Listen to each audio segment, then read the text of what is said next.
All right, good afternoon, everybody. Uneducated Economist here. So, today we're going to be talking about death by luxuries. That's right. And the thumbnail that you are seeing on this video was literally generated by YouTube.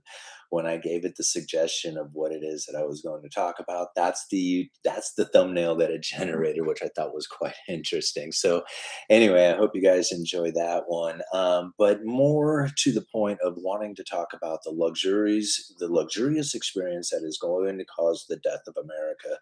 And really, it's already on its way. And it's not just necessarily the death of America, it's death of any nation that has risen as a economic superpower who has eventually risen their standard of living and then moved into that luxurious experience that will face the consequences of enjoying that new money. And that's really what it comes down to is those who enjoy the new money will create the economic environment that causes the inequality because that's what enjoying new money does, and it will eventually collapse into poverty and misery. And that is very difficult to then internalize as an average everyday person looking for something that we can hope for to have a better way out there. But we have to understand that the condition of this economy has now evolved from a producer saver nation into a debtor consumer nation. And it is that consumption of luxuries that has really created the problem. I turn to the Cantillon essay quite a bit. Many of you have heard me recite things out of the Cantillon essay over and over again. But it is very telling, and those who do not study the history will have to be doomed to repeat it. And diving into the luxurious experiences is something of the history that we can look at and find the results of from what it is that caused the problems from then that was essentially going to be the problems that we have today. So, this is what it says here. Even in a state in question could keep a balance of trade, its greater abundance of money, it is reasonable to suppose that the abundance of money will plunge many wealthy individuals into luxury. And it is right there. It is not unreasonable to think that people should, that people would get, like, if they got new money, that they would get into luxuries. Like, that's a reasonable expectation. Everybody works hard so that they can enjoy that new money, or else there would be no point in working hard. So it's not like anybody's fault. It's just the way it is. When you work hard, you enjoy new money, you want to have nicer things in your life. You want to have nicer clothes, nicer places to live, nicer cars to drive, better things to eat. It all comes down to luxuries when you have that new money that comes in. Man, now we can enjoy those new luxuries. Goes on to say, they will buy paintings, precious stones from abroad, and they will want silks and rare objects. And they set such an example of luxury in that, sorry, they spend such an example of luxury in the state that in spite of the advantages of ordinary trade, its money will flow abroad annually to pay for this luxuries. So people who are importing all this wonderful stuff that they can enjoy their new money with are literally creating the problems by exporting their money. And now this is where the problem really starts to come in because this will gradually impoverish the state and cause it to pass from great power to great weakness. We're waiting for that moment to happen here in the United States. See, we're sending our money abroad, but we figured out a way to continuously print money to send it abroad. Now, the day that that doesn't happen anymore, and we make that come to an end, the whole thing will collapse and we'll fall into poverty and misery. The state has arrived at its highest point of wealth. I assume that comparatively wealth of the state consists mainly of the respective quantities of money. It will inevitably fall back into poverty by the ordinary course of things. And that's the scariest moment for most people to then have to internalize is what does that look like? Inevitably back into poverty. I look at those who are saying, man, we should end the money printer, end the Fed, end all this other stuff. And I'm down for it. I'm ready. I mean, I think I'm ready for it. I've studied a lot of history. I study economics. I try to think about what it is that kind of situation would be like. But I think the majority of the people would suffer in pain and misery and be inevitably impoverished into that poverty stricken state of the economy as the new money would be turned off. And that's not something I think that most people are looking forward to or know exactly how to deal with. And so to understand that we are now on a path of like self-destruction due to the fact that we want to enjoy the new money. And it's that and that's simple as that. Like you can look out there and think, man, is there any hope at all that we are going to have a downturn in the expectations of new money coming into the system, or the fact that people are going to enjoy that new money into the luxurious experiences? I mean, if you can say no, I don't expect the new money to turn off, and I don't expect people to stop enjoying the new luxuries. Like those are two things I do not expect. And you can expect that we are going to have more inequality, more pain and suffering for those at the end of the line, and we are setting ourselves up for even a greater fall. And that's really the situation we now face. And okay, 6 minutes into this, still good. And so I think to myself again, when it comes to where we are here in the United States, when people say, "Man, when is the system going to fail?" And I'm thinking it's already failing for how many people out there? Just look at it. Like everybody who's homeless, everybody who's struggling with with a single income in an attempt to try and make that single income work, even if it's a decent amount of pay, it's still not enough. And I think to myself, this system is failing. It's failing them right now, but it's not failing everybody, because not everybody is in the same position as the average working class individual. Some people are asset holders. The top 10, 20%, they are doing even better than they ever have. Like the system is doing much, much better for them in every way. Like it's not deteriorating for them. They do not recognize a system that is failing. It's not failing for them. It's doing much better. Now, if you look at it from the overall picture from both sides of it, you can realize, man, this is a wedge of inequality that is being driven here. It's not necessarily something that is a benefit to longevity of an economy that can be sustaining. This will come to an end, like Cantillon says, when the new money turns off. It's just a matter of time. Now, to understand, there is ways that they could keep this thing going for a very long time. And the ideas of negative interest rates in cashless society are a very real thing. It seems that the channels are being set up now to actually have that sort of environment. We were having there was a discussion being had today on the school community, about that very thing, about how the Bureau of International Settlements is putting out a lot of information talking about this very thing. Now, for me, I look at the that situation as one that was essentially set into motion a long time ago and is somewhat should be expected within this economy, thinking about how it is that monetary policy can actually continue in its operation, knowing that there are such things as a lower bound of zero that is going to interfere with monetary policy stimulating the financial conditions. That what I like that is very difficult for people to internalize. I get it, and I try to share that, how that works a lot. But to know that there is no downward adjustment to the Fed funds rate that can actually stimulate the economy unless you can go negative with interest rates. Now, I would only assume that if the Federal Reserve is aware of that, knows that. I mean, if I know it, I know they know it because that's where I got the information from.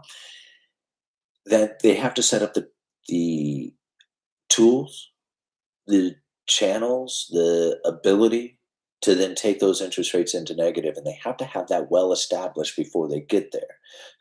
I don't think that's going to happen right away.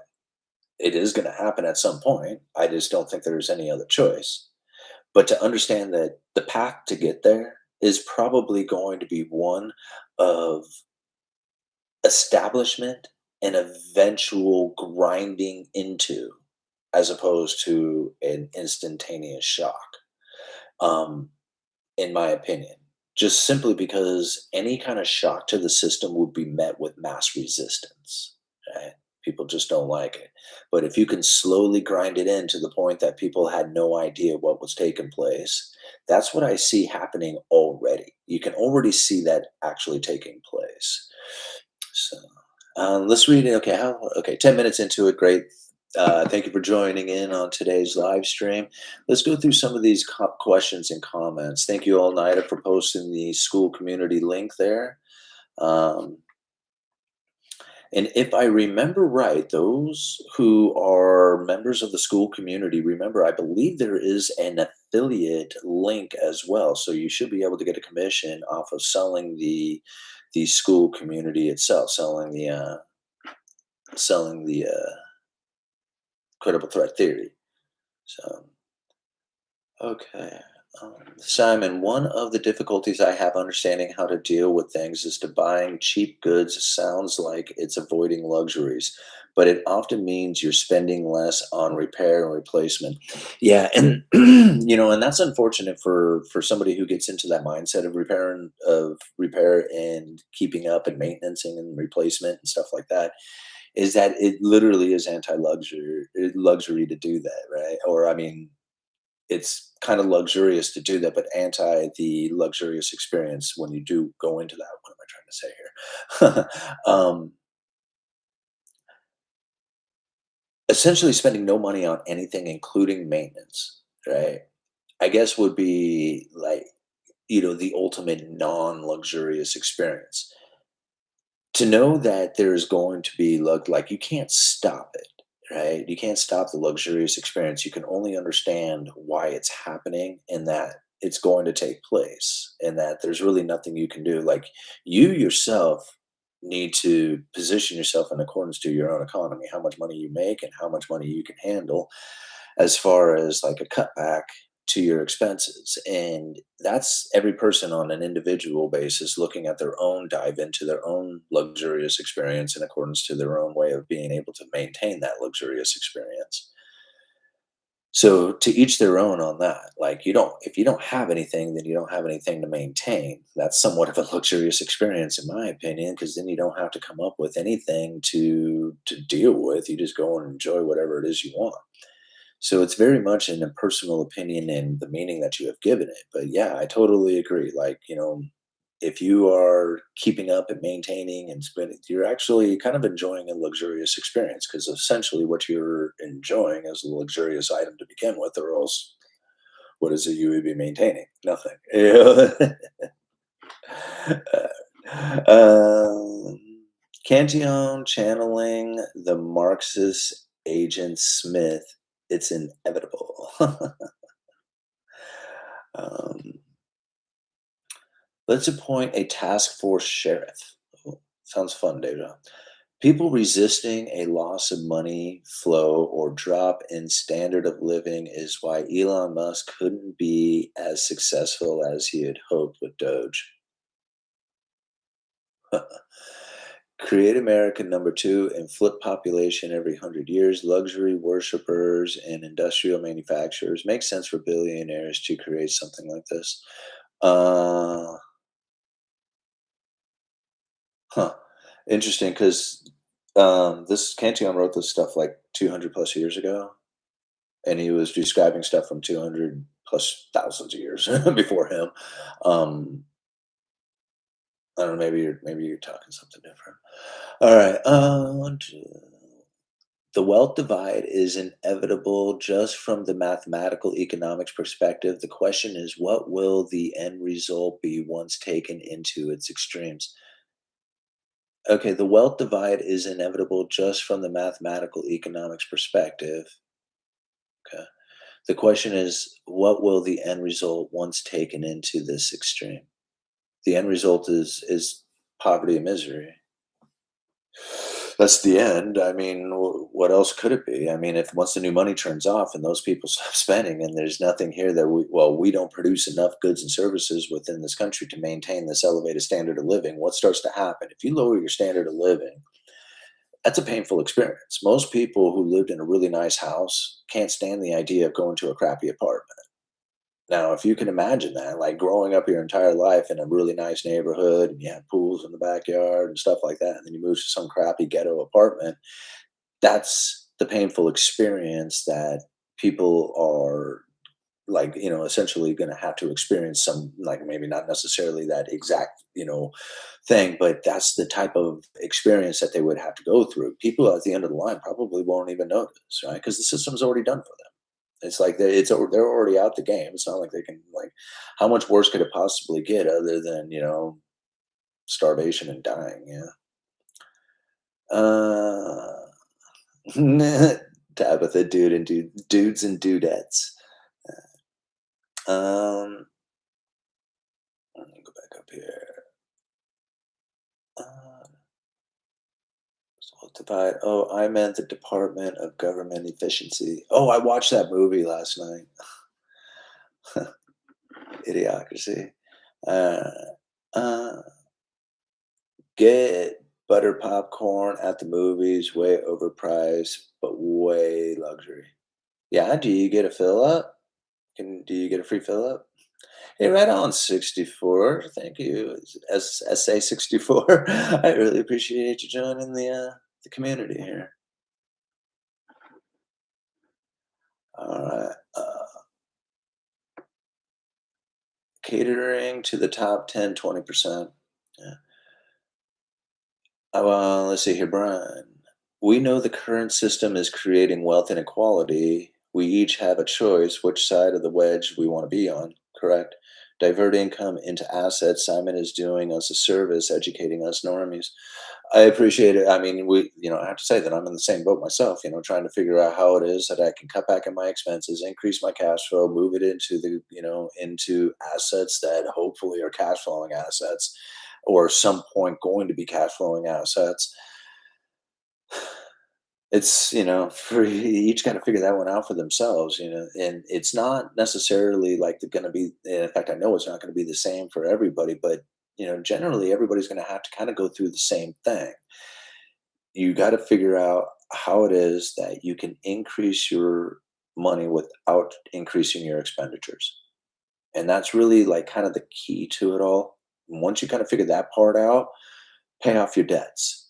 Pay off all your debts. Like, as soon as the debt comes up, boom, knock it out, because there's no point in investing if you have a debt, especially a high interest debt. And if it's a low interest debt, like I have a loan, my mortgage is 3 1/8. So I'm kind of on the fence on how much principal I want to pay off, as opposed to putting that towards an investment that has a greater return to it than the 3% interest that I'm paying. And so in that sense, it's like you're almost on the fence, when it comes to that kind of debt. But anything like high interest debt, if you got anything that's like 10, 12, 20, 25% debt, then yeah, definitely there's no reason to invest if you have like a 25% credit card debt. Just like every time, every bit of it goes right into that. And then, then you start moving into your investments, because really you're going to be going backwards the entire time if you have an interest payment that you're making on a loan, and you can't exceed that with the investment that you're going into. It just doesn't make any sense. You're just going to be working backwards. So, like, even I myself just faced that. Like, I got a debt that it was, I knew it was coming, but I didn't think it was going to be as much as it was. So, like, I cut back on everything that I was investing into. Like, I don't dollar cost average into anything right now, and I even cut back on my 401k to limit, which I didn't really wasn't putting that much in there anyway. But I just go right to what the employer matches, and then that's it. And then everything else is going to pay the debt off. And then once the debt's paid off, then boom, I'm back into it again. A man's car is his castle. Yeah. Don't worry, I'll be back in the car again for my lunchtime live streams. Uneducated economist and our channel for the win. Yeah, you guys, you guys liking the repetitive talking about the Cantillon effect. All right, Nathan, joining late. Apologize if you have discussed this. Are cryptos BTC, XRP, ETH, and AUAG and out? What is your perspective?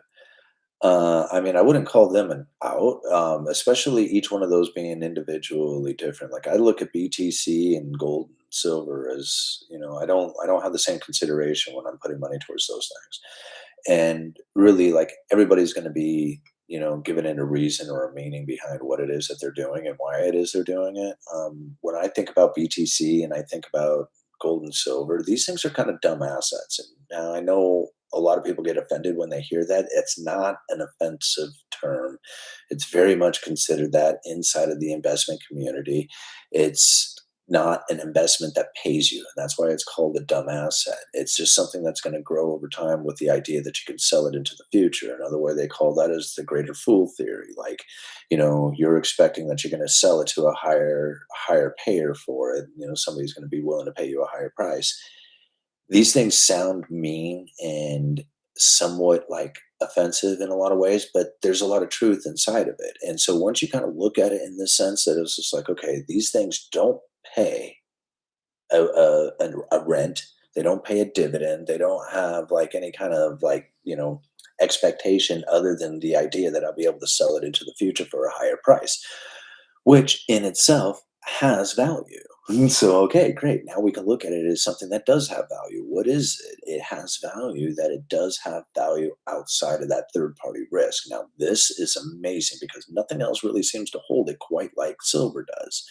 Because when you have physical silver in your hand, what you have is something that is going to be like forever 5,000-year tradition of this valuable. You cannot escape the idea that it's going to be, worth something some to somebody somewhere in the future. And to understand that in itself then thinks, okay, I don't care if it doesn't pay. Like, it's not a dumb asset to me. It's outside of your dumb position of being like exposed to a third party risk, right? So now you can have your own defensive kind of thought about it. It was just like, it's not a dumb asset to me. It's a very valuable asset that then is now giving me the ability to then sleep at night because I'm not exposed to a third party risk when I'm holding gold and silver. Right? So when you take that kind of attitude towards it, you can understand it from both sides, which is very critical to, to then how it is that you position yourself going into the future. Bitcoin, on the other hand, to me, like that's 100% purely speculative. And I don't know why it's done so well for me, but it is by far the best position that I have taken. And I didn't want it to be like, I didn't care if it did or didn't. And maybe that's the reason why it did so well. I dollar cost average into Bitcoin with one expectation to try and get one Bitcoin, accumulate one whole Bitcoin. That's it. That was my entire goal. I still haven't gotten there. I'm about a half a Bitcoin right now, and I'm not accumulating any right now because of my debt that I'm trying to pay off. So I'm being perfectly honest with you on this. Bitcoin, I have very little expectations of, but I would like to have one. Because if you have one, think about this. If you have one Bitcoin, you are going to be one of what only less than 21 million people could ever possibly do. That is cool. Like to have one of those is something that less than 21 million people could ever possibly do, even if they wanted to. At every attempt to try and get 21 people to own one Bitcoin, they couldn't do it. That makes you less than 21 million people on the entire planet. Less than 21 million people. Owning half a Bitcoin is incredibly unique. You're less than what 42 million people could ever possibly do. There will be less than 42 million people who will ever be able to do what you do if you own half a Bitcoin. Does anybody recognize that? How unique that is? I mean, regardless of anything else, just to say that there's less than 42 million people who could ever do what I can do right now, what I've done from this point on. And you may not be one of them because you're not going to get any Bitcoin or don't have a half a Bitcoin like I do, right? Like, I'm not trying to be like arrogant sounding. I'm just trying to be to the realism of what it is that we're looking at here is that there is not that much Bitcoin out there. And if you have a half a Bitcoin, or even better yet, just one Bitcoin, think about how unique of a position that is. It's incredible, right? So now I don't look at Bitcoin and I don't look at silver the same way. Right. So cryptocurrencies in itself, like, I mean, I understand that there is a lot of different cryptocurrencies out there, and I couldn't tell you which one of those things is going to be the winners and losers out of the entire bunch. But I kind of look out there and see what it is that they're doing. And I think to myself, is there anything that any of these coins are doing that Bitcoin can't do or could do in the future with a secondary layer system? Is like, is there any program out there that is really so unique to these cryptocurrencies that Bitcoin couldn't facilitate it in some way? I'm not saying they're going away. I'm not saying those other coins won't work and won't be there. I'm sure they'll be there. I mean, there's going to be winners and losers in that game, and there will be some that absolutely excel as far as what it is that they are providing as far as a service or operation or whatever it is that they're doing. No doubt about there's going to be some out there. But I really have to consider that. Like, what is it that they're doing that Bitcoin couldn't do or would be able to do with the secondary layer system? Very little, right? Because it's all computer programs. So, I understand the uniqueness between some of these, and some of them will have, their uniqueness that then is, to them, and then give them their opportunity to then, be very much in demand or whatever. I mean, I get that's going to happen, no doubt. Right? But then I look at it and it was just like, I don't know which one of those it is, but I can pretty sure guarantee that Bitcoin's going to be over there at the top of the demand for when it comes to cryptocurrencies. It's like you can't put the genie back in the bottle at this point. Can Bitcoin split? Well, I mean, they can do blockchain forks, which they've done quite a few of those. But there's the original program, and then there's the fork. So. Um, Agreed. And the PE of the stock, what they are going to pay for you, huge real estate prices, negative rates. What are you getting paid? And that's really important to understand. Again, the position that you've taken on the debt. Like people say, is real estate now a good time? And I really have to go back to the time that I asked Zuber that, and he just kept saying it over and over again. Man, does it fit in the box? Each house is unique and separate from each other on what it is that it's going to be able to do for you as far as the cash flow goes. Certain times in the economy are going to be more conducive than others, but it doesn't mean that there isn't opportunities in every economy, every time. Always like Bitcoin Cash, BCH.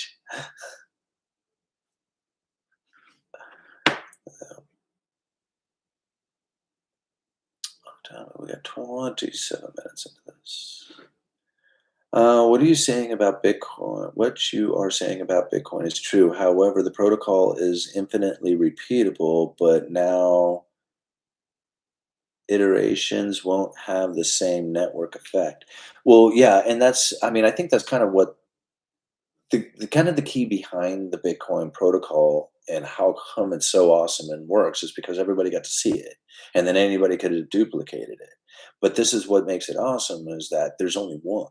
There's only one original Bitcoin, one protocol, one blockchain that is Bitcoin. Even though you can make duplicates of it, it doesn't. Those other ones don't have anybody else using it. It's the original, the one that everybody is using. And now this is really where it stands alone is because think like I'm not a tech guy. I don't know anything about, computers and all this other stuff. In fact, this is like, being here at this computer is really odd for me because I never really use computers outside of work, right? Yeah. Um, but when I think about like the security of Bitcoin and what it is that it's providing, like they know how to hack Bitcoin. They can do 51% takeover, but the idea of taking over 51% of the miners on Bitcoin is like, the computer energy, the coordinated effort, all that. It would be impossible. And so, I mean, I shouldn't say impossible. It would be very, very, very unlikely. And it's more likely on all the rest of the coins before it is Bitcoin. I mean, and I don't, maybe I'm wrong on that, but, the idea of like hacking Bitcoin or taking over 51% of the of the mining operation of it, I just don't think is very likely, and therefore gives it a security level beyond anything else. And so it's that security portion of it that is quite unique that gives Bitcoin that awesomeness that is different from anybody else's coin or duplicate coin that looks like it. It's just that they can't maintain that same security level with it. I'm still trying to figure out my MacBook. My strategy not changed since 2008. Slow and steady wins the race. The story for Forky. Toy Story for Forky. Alright.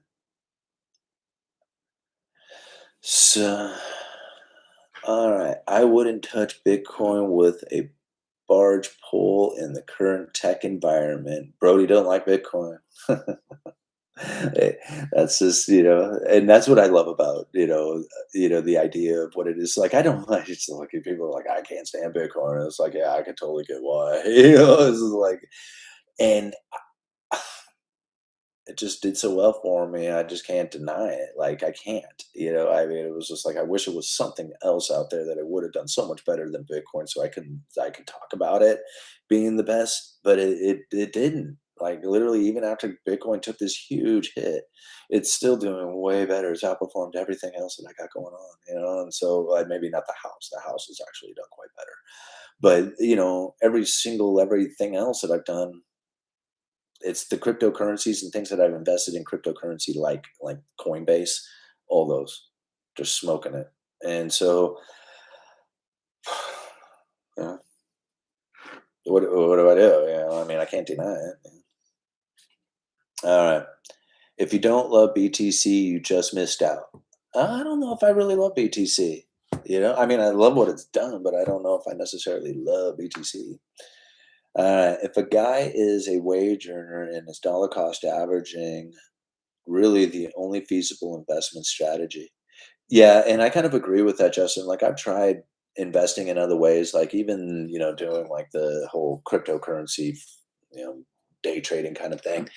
And there's times where it feels like I've made some, did okay at like making appropriate trades, but for the most part, it just didn't. I wasn't very successful at actually making any kind of real money at it. But when I kind of ignore it and just, toss the money into dollar cost averaging, no matter what it really is, as long as I feel good about the position in itself, um, over time, I am never been displeased, right? Ever. Even in stuff that didn't perform outstandingly, I never really was displeased with my dollar cost averaging attempt, at investing. So for the wage earner, I don't really know if there is a better way of going about it until you have become the asset holder and very good at recognizing how it is that you can position money to make money. I don't know if there's really a better way. And then I think about it, like most wage earners are in debt anyway. And so if you're in debt, you are an investor. You're paying off your debt. And then you just do that for the longest time, that whatever it takes is 100% pay off your debt. And then one day when you're out of that debt, it's amazing because all of a sudden you're in cash flow. And then you use that cash flow to start positioning yourself into those assets. And that, like, I think is just like a natural progression into the appropriate positions. You'll just kind of like, I think you'll just get the feeling for it and just do it. Whether it's silver, gold, crypto, stocks, real estate, whatever it is that's, floating your boat. Don't use digital currencies. Read the rest of what I wrote, please, Simon. Okay, which one wrote? Is it this one? And the miners lose their incentive to keep mining, so the network's security fails. Hold on here. Let me go back up. I won't touch Bitcoin with a barge in the current environment. There are millions of BTC and legacy wallets, and unless the white hat actor steals or secures it before there gets to it, then BC is going to zero. There are millions of BTC and legacy wallets, and unless a white hat actor steals and secures it before a thief gets to it, then BC is going to zero. Um, I'm not sure. Okay. And the miners lose their incentive to keep mining, so their network security fails. Are these, I mean, so, Brody, if I'm getting this right, I guess like kind of the argument behind this is that there is a bunch of legacy wallets sitting there with bunches of bitcoins in them that doesn't have anybody using them, essentially like left over or something like that. Um, unless a white like I'm not sure how a white hat actor could get to them or the thief could get to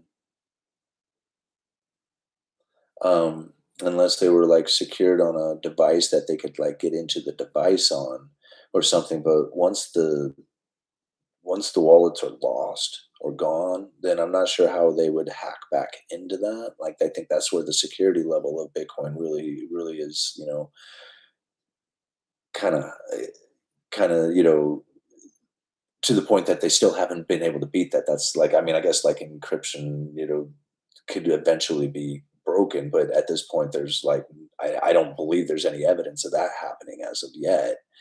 So that's more of a hypothetical situation on it. The coin still exists, so that doesn't really take away from the fact that it's still a limit of 21 or less, right? So even in that sense, there would be even less Bitcoin to use. Um, I'm not sure why that would make it go to zero, though. The miners lose their incentive to keep mining on the network. Security fails, but they still get paid to do the transaction. So there's still a transaction fee that's involved with it. So there's miners won't be like completely out of the game at the last coin that where they get paid for. So there is still like incentive to continue to mine or continue the mining up or the transaction processing of it. And that's so far out into the future, I guess. Like one could be concerned about that for our current present day moment, but as far as like the reality of that situation where it comes to an end, like where there's no mining of new coins, like the last coin has been mined, that's not in our lifetime. And not saying that I want to set something up as a failure for the future. We're already set up on a failure for the future. So it's like, it doesn't really make any difference if we're doing another failure future if we have our security in mind, which is essentially the position outside of that third party risk, however we're doing that. Um, just kind of thinking it out there, I understand the risk that a lot of people will be taking getting into Bitcoin, and I'm not trying to defend Bitcoin by any means because, like, to be honest with you, I don't have any defense for Bitcoin. Let it go. I mean, I don't. Um, but the idea that it's going away or going to zero, I don't know if that's necessarily the case at this point. Like, it may be an issue for the United States, but it's a global currency at this point. And I mean, I just don't think we're gonna be putting this genie back in the bag. Simon, yes, you are right. To clarify, the issue is that Bitcoin security is threatened by AI and quantum computing. It'll be serious problem in the next couple of years. It's looking like, and that's a very real possibility that it could, and that's probably one of the reasons why a lot of people are very scared of it. Now, I have to give like the huge because this is a what if too, right? So we're going to throw the other what if at it. What if it doesn't?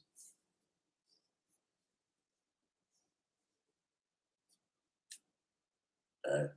I mean, I know a lot of people say that it is, but a lot of people said that the 2000, computer crash was gonna like destroy the whole planet too, and nothing really occurred. So I'm not a techie guy to enough to understand what it is that's going to be happening with the quantum computing and being able to hack the encryptions and all that other stuff. I mean, I hear the threats loud and clear, and they make a lot of sense to me. But I'm thinking if it's to that level, shouldn't we be kind of worried about the entire financial systems? And everything kind of almost associated with anything related to computer in that level. So it's not just Bitcoin that we should be seriously concerned about, it's the entire financial systems and everything that's associated with it. And again, back to the insurance policy of having gold and silver. Maybe in a huge price crash, miners Could shut off cost versus production difficulty. Well, yeah, I mean, I could assume that, but then you would probably find that there would be a few miners out there still in operation doing whatever it is that they could do from their local area. Because how many miners do you really need in order to make it happen? It would go to the most efficient miners out there that are left. Because it's not like every one of them is going to turn off. A lot of them will, but not all of them. We're probably years out from being to a hard force BTC. In the meantime, though, we'll see. Yeah, I don't know. Like, I mean, how do you predict it? I mean, is it inevitable or is it a very strong possibility? Or is it, figure outable? How do I fixable? How to say it? um, If it doesn't, then it'll be fine, I suppose, but this is Brody, but the threat is real, and yes, we should be concerned. However, most other systems are capable of enacting radioactive security upgrades. Yeah, I guess that's true. Like, if it's one that could be upgraded on the fly in a sense that you could kind of protect it during those moments of operations, I guess. I don't know. I have to think about it. What time is it? 40 minutes. Okay, night moves. Aren't miners underwater right now? I heard they have cost equal to 80K per BTC. I have no idea. I mean, that's definitely up to somebody else's, understanding. I don't follow cryptocurrencies enough to be able to give you any kind of real insight onto whether or not they're underwater on their operations. I mean, I don't know. Mhm. Retroactive, radioactive. There we go. I should have figured as much. I wonder what the Bitcoin mining capacity of the new AI data centers could be if they were put to mining. It's interesting to think about, isn't it? Like, what is it that's going to be happening? Because eventually, it's like, it doesn't going to take like that kind of computing power in order to continue on with the mining operations of it. Depends on if they're paying their electric bill. Mm. So into the cryptocurrencies. And I don't know. I mean, I think about it, even if we're in cryptocurrencies or any kind of currency, no matter what we end up doing, we're most likely going to end up finding that there's going to be more increasing of the inequality that has taken place here in the United States without a complete utter collapse. Um, and that's unfortunate for a lot of people at the end of the line who struggle. It's like, I try to think like, man, there was a time in this country where even if you were struggling from nothing, it was at least something that you could attempt to do to try and get off the streets into an apartment, into those things. And although they are still capable, it is so much harder to do it nowadays than it has ever been in the past. And even just trying to be successful at anything is like every single year it gets harder and harder. And to understand the reasonings why and not to be in a blaming kind of position because it's easy to blame. Like it's easy to say, well, it's the politician's fault, it's the banker's fault, and all that other stuff. But then it's harder to look at it and say, you know, here's the economic forces that are playing out that are most likely going to continue to play out because really the people are going to literally force that situation in on themselves, not realizing that's what they're doing because essentially they want the system to be functioning for them because it's failing them. And so the more they want it to work for them, the less available the system is for them and the more available it is for the upper 10, 20%. So it's literally like it's like a huge paradox within itself. The enjoyment of luxuries literally creates the inequality, which will then demand that there be more effort that then creates even more inequality. And it's all comes down to the luxurious experiences that people move into. It's I know, like, for a lot of people, they almost take it personal, like they need to do something about it, and I don't think there's really anything personally you can do except for pay attention to your own personal economy and make sure that you position yourself accordingly for that. But to think, like, as a whole, what can we do to try and alleviate the problem for, the 80% to bring back wages, or living wages, stuff like that? These are the things that I find almost impossible from understanding these economic forces that we have playing out. So I don't even try to think of things like that, as opposed to try and understanding how is it that I can, figure out new ways of making money to then position myself for the asset allocation, because anything else is most likely going to be a deterioration. Uh, you see, children, BTC is mined through electric usage, massive.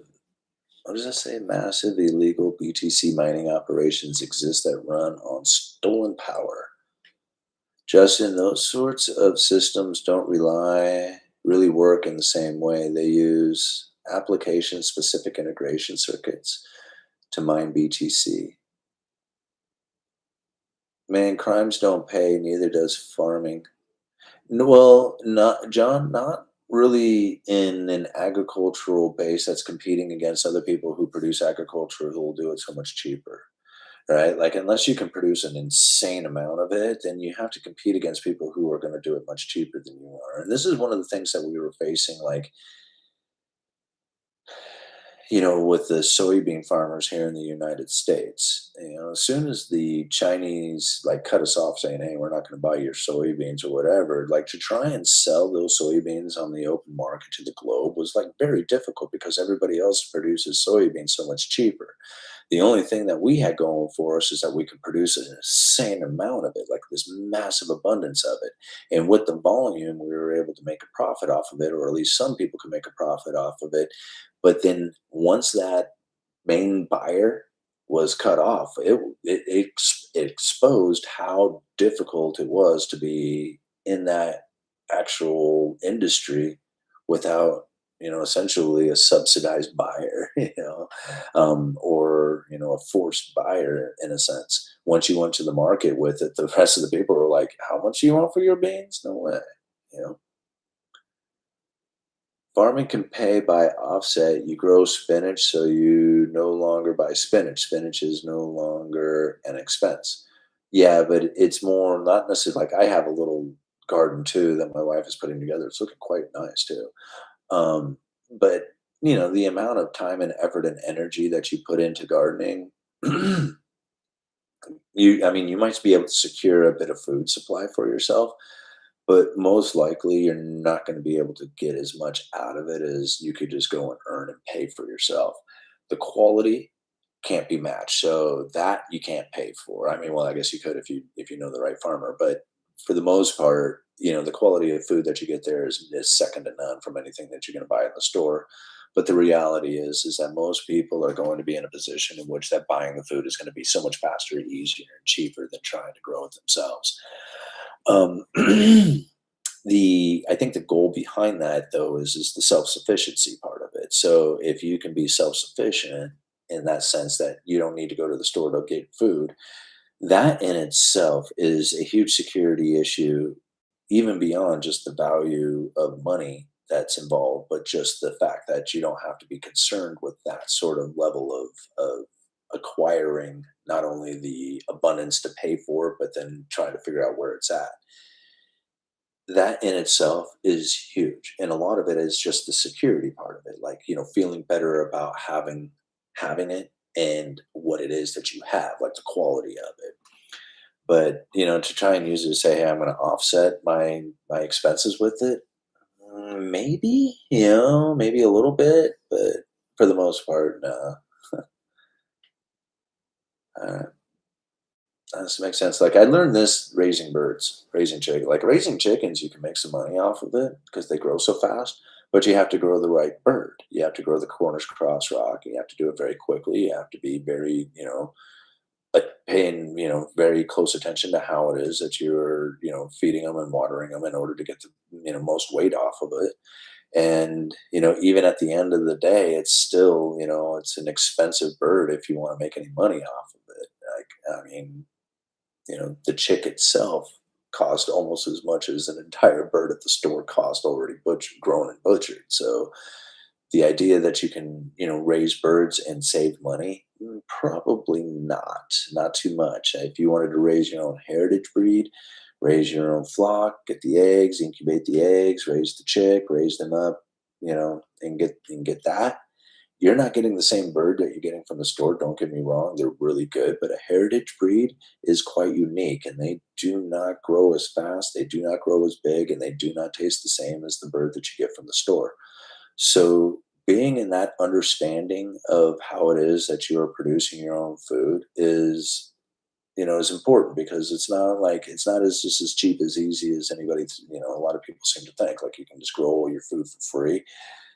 Not really. Like you can kind of do a lot of it for free. And if you do it right, you could do a lot of trading, which can then get you the abundance and offset a lot of the pricing that for other things that you have going on.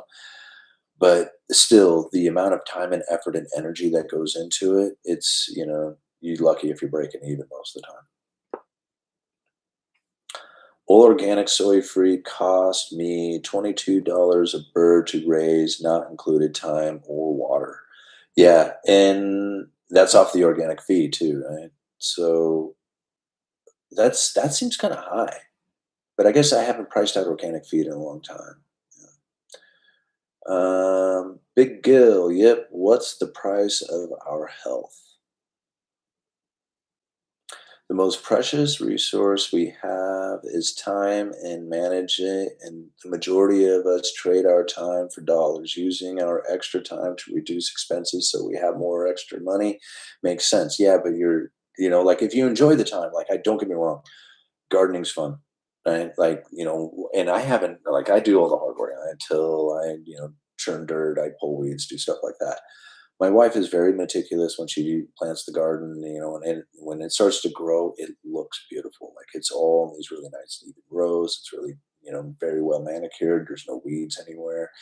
And it's very like zen feeling when you're sitting, like when she's out there sitting there pulling weeds or whatever, like she's lost in her own world, could be out there for hours just hanging out with her plants.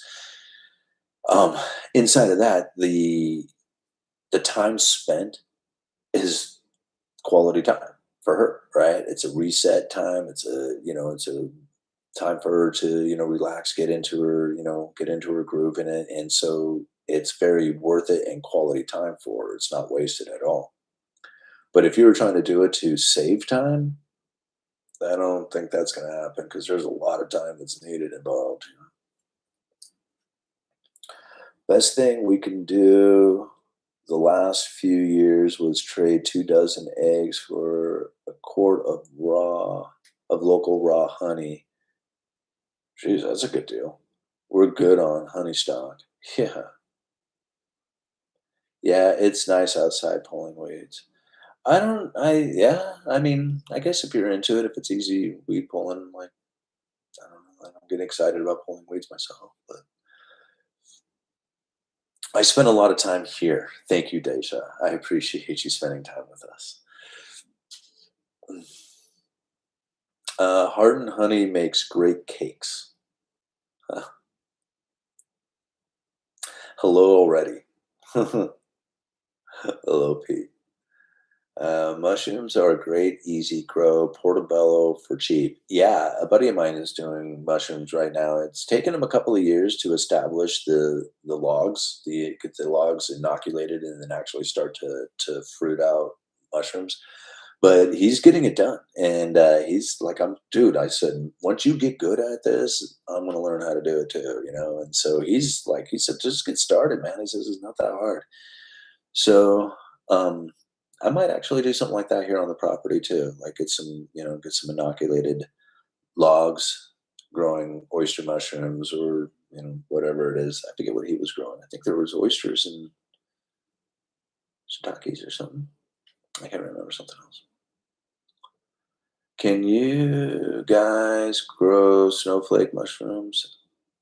I was picking them in the forest here in Alberta last fall. Great mushroom for eating. Do you know what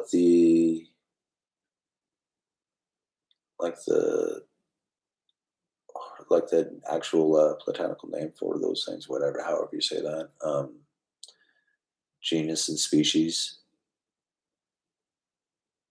Uh, how you doing, Pete? Pretty fair there, Deja.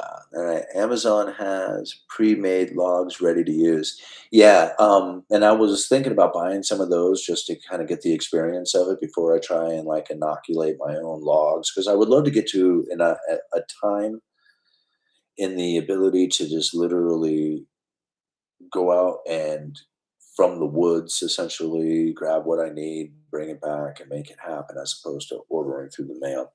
Um, obviously you got to get the technique down. So starting with a kit would be perfect. I don't think the markets will crash hard until the AI build out and the data centers are built. Correction. Yeah. Larry said the people will build it. Pension funds, hedge funds, retail. Snowflake mushrooms are more of a chicken of the trees. So what am I supposed to do with all the extra money since we are 70 years old? If we didn't spend on luxuries, we would have more money and doing nothing but accumulating it, and we don't need it. Well, Emily B, 123, you're in a really unique position, aren't you? Like, do you want to spend it on luxuries? You're 70 years old. I mean, who's going to stop you? I'm not telling you not to spend it on luxuries. I'm just saying when you spend it on luxuries, luxurious experiences, what you're going to get is a result of what it is that we're seeing out here. So I'm not trying to tell you not to do it. I'm just saying that that's what's doing it. All right. Like, I want luxurious experiences and I understand what it's going to do in the moment that I buy into it. Like, I want a new truck. I'm not going to go buy a new truck today, but if there was a time in which that I felt like I wanted to buy a new truck, I might go buy a new truck, and then I'm going to understand that buying a new truck is also one of the reasons why we're experiencing some massive inequalities, right? I can't deny that taking place when I'm doing it. I'm not trying to prevent it from happening. I'm for myself, I am because I'm the only one who can control my outcome, right? Or at least do my best to control my outcome, but to know that's what's taken place is very important to the understanding of it because that is what's taking place. And so if you don't want that to be the outcome and you want to try and prevent that from happening by your own actions, I don't know, you're going to have to convince everybody else to do it too, which they won't. So if you just want to do personally, have you ever thought that maybe you should take your money and then do something charitable with it in a way that nobody realized you were doing it so you could sit back and watch the enjoyment of other people in experiencing something of a luxurious experience that you provided for them with no expectations of getting anything back from it, but the gratitude of watching people smile? I'm just curious. Like, I mean, people say, I don't know what I would do with my money. And I'm like, I know what I would do with it. Like, if I had it and didn't want to, like, spend it on luxurious experiences, I'd figure out exactly what to do with it. And I wouldn't have any problems thinking about that. But, it's funny because I heard somebody say that. They were like, "Man, I'm getting old. I have all this money and I don't know have anybody to leave it to, and it's a real problem."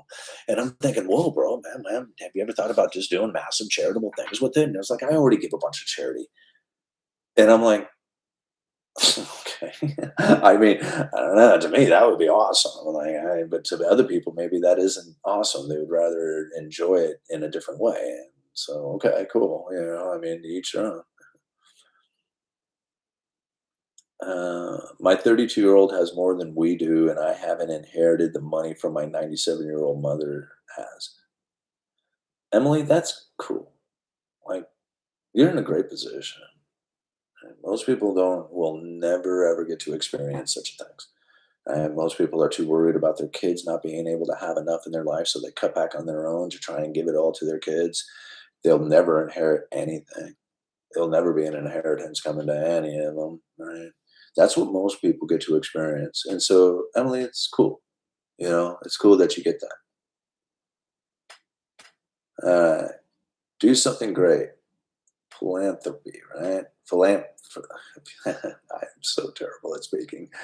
Build a low cost trade school or something. If you have grandkids, take them to lunch or dinner is a recommendation. Yeah. I mean, I don't know what it is that everybody else wants in their life and what it is that they kind of expect for their outcome, but to me, I think about things very simply. Like I don't really need a whole lot at all. It's just like for me, I can do things very simply and easily and get away with it just fine. For other people, they need a little bit more complication. They need nicer things. They need nicer cars or nicer stuff. Nicer set of towels, dishes, whatever. They got all these things that they need that are nicer in their life to upgrade and make them feel a little bit better about what it is they have. And once they have all these nice stuff, then they try to, upgrade to the nicer and nicer and nicer and nicer because, what else have they got to do? And for me, like, I think to myself, man, I have had so little at one point in my life that I could really just care less about these possessions anymore. I really can. And I was like, you could set all my stuff on fire, and I'd be like, it'd be nice to keep the firearms, tools. But after that, is just like the rest of the stuff I can really care less about. Right? This is like there's nothing here that has any kind of real like importance outside of like the usefulness of it at the moment. But it's not like anything can't be replaced. It's nothing that great. And when I think about it like that, it's just like, man, I really almost have nothing in my life when it comes to possessions, and I kind of like it that way. I mean, I have my car, but it's not a great car. It's just a car. It gets me around perfect. Whatever. If it was that car or a different car, it wouldn't make any difference. It wouldn't make any difference to me whatsoever. And if I could figure out a way to travel around without being too costly or inconvenient, then I wouldn't even have a car. I really wouldn't. I was like, what would be the point? If it was less costly and more convenient to not have a car, I would do it. I'd just pay attention to the things that are more important in my life. But I understand for a lot of other people, they don't like that. They don't like the idea of it. They'll have all these reasons behind why it wouldn't work for them, and all that. Teach their own. We welcome new members here. I'm thinking Emily's new. Welcome, Emily. I'm glad you're here hanging out with us. Consider joining the channel. It's $1 a month. Obviously, you got the money. Um, or even better yet, the school community, because that's really where the tightest knit community is over at the school community, where we talk into really get into the deep end of things, much more so than we do here on the Uneducated Economist YouTube channel. And so pay a little forward for greater reward. Thank you, Deja. Like, how late do you guys want to go? I was going to end this like at 45 minutes, but I see we have 73 people watching with 39 likes. If you can get it up to say like 60 likes in the next 10 minutes or so, we'll get it up to like an hour and 15. If you can get it up to 60 likes, we'll stick around for a little longer. Otherwise, we'll just call it quits. Because I think the point of the video was to understand the positioning of luxurious experiences and what it does to the economy, knowing what it does for ourselves. Like, you know, it's not going to end, right? The luxurious experience is not going to end. It's going to continue. And the only reason why it's continuing is because of the new money issuance. And to think if the new money issuance wasn't to take place, neither would the luxurious experience, and the entire collapse of the whole monetary system would begin to unwind, and it would be a terrible experience for everybody. So knowing that we're going to have new money and we're going to have ever increasing amounts of luxurious experiences by the top 10, 20% of household incomes, that's going to drive the inequality. And we can look forward to that. Like, I mean, because if we get mad and say, man, what can we do to stop it? We're going to be very frustrated. So if we just embrace the idea of it and say, okay, well, what can we do? Like, how do we position ourselves into assets? How do we take advantage of those cash flowing positions like the rich do, understanding the lower real interest rate environment, which is something that isn't easy, And so we're going to teach all that over at the school community for you. Many people there to help share in the guidance of that. And, the courses that I provide for you are very easy understanding courses. so that you can get caught up on the understanding of credible threat theory and what it is that the forward guidance and the ending of forward guidance means for the monetary policy, your understanding of monetary policy, and how we position ourselves accordingly for it. There's nobody else who's going to be talking about that anywhere. Like literally, the uneducated economist is the only one. And I find it very weird. We were discussing that the other day at the school community and during the webinar, that we find it very strange that nobody else, like literally nobody, has ever picked up on the key points of the credible threat theory in such a way that they could understand why it is that the Federal Reserve is doing exactly what it is that they are doing in accordance to the essentially the predictions of the credible threat theory. It's like nobody else got it. But it's not easy. It take a long road. Even our man Brody here, who in All Nighter and all these guys. I mean, they've been with the channel for a very long time.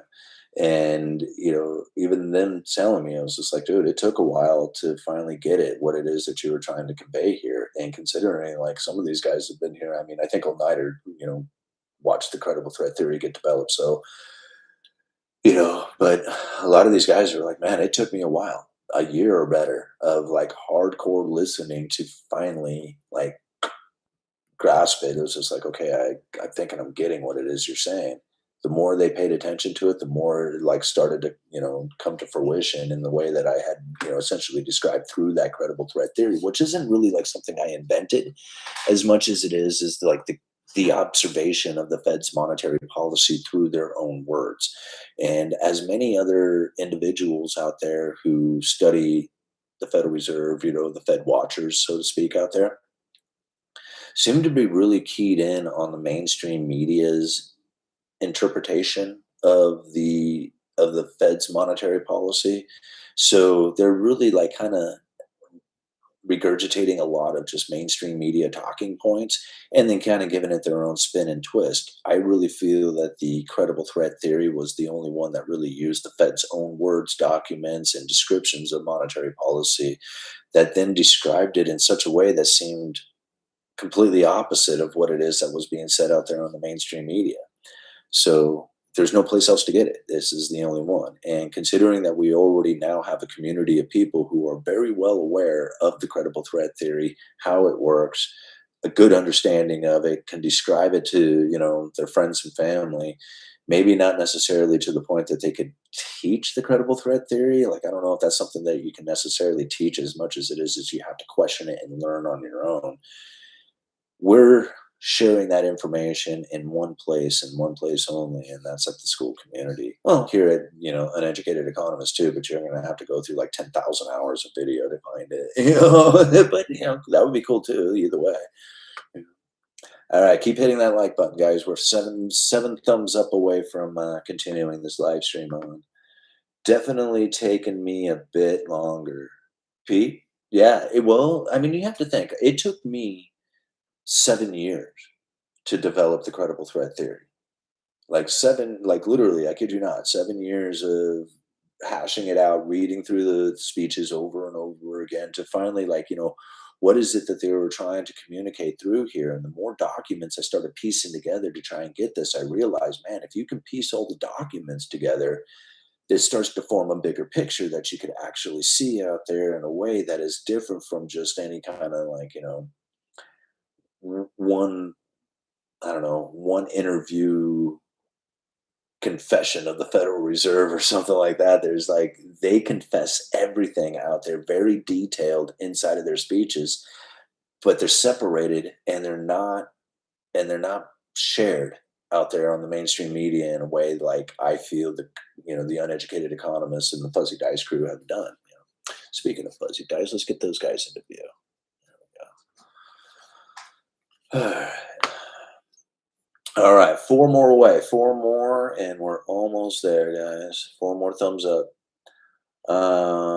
We do that. Give to immigrant groups, street soldiers, Planned Parenthood, food banks. Give to our college, etc. Emily, that's good. I mean, I mean, that's very generous of you. Um, In a lot of ways, I think it's helpful. Um, but I would also kind of also think like being in the position of just kind of like broadly passing it out there and saying, okay, I did my part. It's almost kind of like, and this is not an offense because I don't get me wrong, I've contributed to these things myself. But a lot of times when I've done that, I was like, okay, I did my part and I moved on and didn't really think much else about it. And then when I saw issues out there, I thought, well, because I did my part, I can kind of complain about some of these issues that are not being done right instead of actually taking part in a specific, like going down and actually serving lunches to homeless people. And I'm not saying you haven't done that. You very well may have participated in that exact thing too. I'm just making that suggestion out there that at times when I have contributed in ways that was almost like kind of like a blindly effort, like here, I'm going to throw it at, this charitable organization and then say I did my part.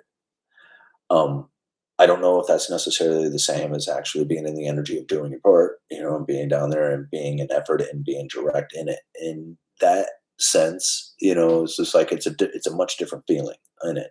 And again, like I'm not trying to be like, negative towards the idea of what it is that you can contribute to the people out there, especially when it comes to the local food banks and stuff like that. It's huge for those people, and it's major. Like I know I raised a lot of money here on my channel for my local homeless shelter that was here because I had literally gone down to serve lunches, and I was hit with a lot of emotion when I'm watching these kids down there eating, and I thought, man, it's one thing to watch, like, somebody who's on the streets or whatever, who isn't really, taking the effort to get themselves a job or get themselves off the streets. They're maybe drinking or doing drugs or something of this nature. You kind of have a tendency to feel less compassion for those people. It's just like, well, you kind of did it to yourself. But when you see kids down there, and this kid literally came up and he was like, "Can I have? Is there any more? Can I have more?" And I'm like, "Dude, I mean, all I got is a bunch of like carrots and broccoli and stuff like that." He's like, "I don't care what it is. I'll take whatever you got because this is the only thing I'm going to eat today." And I'm like, "Oh, holy moly, kid! Yeah, you just keep coming back until you're done." And so. Um, when I heard that, I was thinking, man, I got to do something, right? So my local, organization down here is called Filling Empty Bellies, and so Filling Empty Bellies, they said that they could serve a meal for $1. So I threw them $1,000, right? Put a video out there on my channel saying that's exactly what I was doing, and I kid you not, the viewers of my channel contributed so much money to that organization. They came back to me and they said, dude, holy moly, what a profound change to what it is that we have going on. They were still a fairly new kind of growing organization. They weren't doing well in the location that they were at because, you got to think of the nature of the people who were showing up to get free lunches wasn't exactly like, the highest, encouraging high level energy of people. You know what I mean? There are a lot of them are very difficult individuals, and they weren't doing well in their location, and that money gave them the ability to move to a different location. Of course, the second location that they went to, which was much easier for them to deal with, was much more difficult for the rest of the city to deal with. So I thought, oh, I kind of had a little part in that, but I think they probably would have ended up there anyway. They were figuring things out as far as getting their organization up and moving and growing and trying to be a benefit. A lot of people push back against that, saying, they're not helping or whatever. And I'm thinking, well, at least they're doing something, right? Like it's better than what most people do, which is nothing. Doing something is at least contributing to, the effort of trying to help somebody like in that position. If there was nobody there, then what would be there? So in that sense, like I'm very proud of their organization. I'm very happy with what it is that they're attempting to do. But we can see the problem getting worse here, and a lot of people are going to push back, saying, "Well, you know, there's issues, and here we got to deal with all these other issues that come from it." And it was almost expected to happen. If you look at a luxurious experience like Astoria and then expect there not to be inequality driven and then try and mask over what the inequality has done, you're going to find resistance, and that's what we're getting now. And so this is what we can expect from it. And those who don't expect it, get frustrated, get mad. They get, they want to push back against it, look for blame. Where are we at here? 60 thumbs up. Thank you for hitting the thumbs up. You guys did it. Kind of did it within time too. Cool.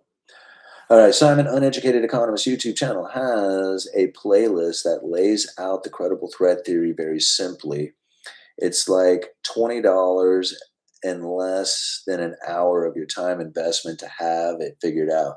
Yeah, thank you, Justin. That video course series that I put together with the video modules, it's like I don't even think it's an hour. It's like less than an hour, 50 minutes or something like that.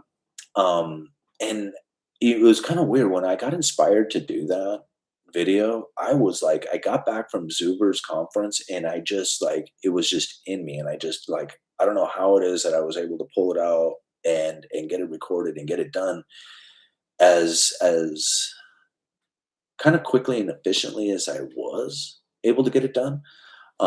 And how useful I believe that information really is. Now, it's not like into the absolute deepest part of it, but man, if you can listen, like what I would envision is somebody who would listen to that video course that's available there at the school community, the neutral interest rate trap, I think is what I had titled it there or something.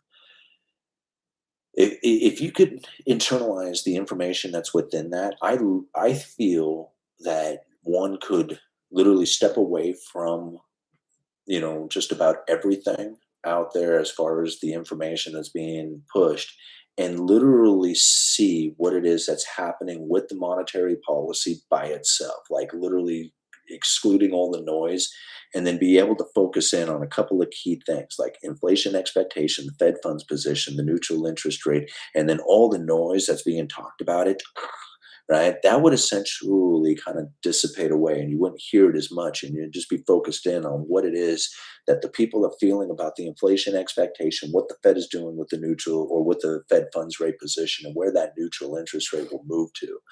Those are very difficult concepts to wrap your head around, but I really feel like if you listen to that audio presentation, the video course that I put together, if you listen to that, like say like I don't know, maybe it'd take like 30 days in the evening, like take an hour of your evening every day to listen to that and internalize what it is that's being said inside of that video course. I think you could literally walk away with information that less than 1% of this nation has, or at least a way of viewing the monetary policy that less than 1% of this nation has.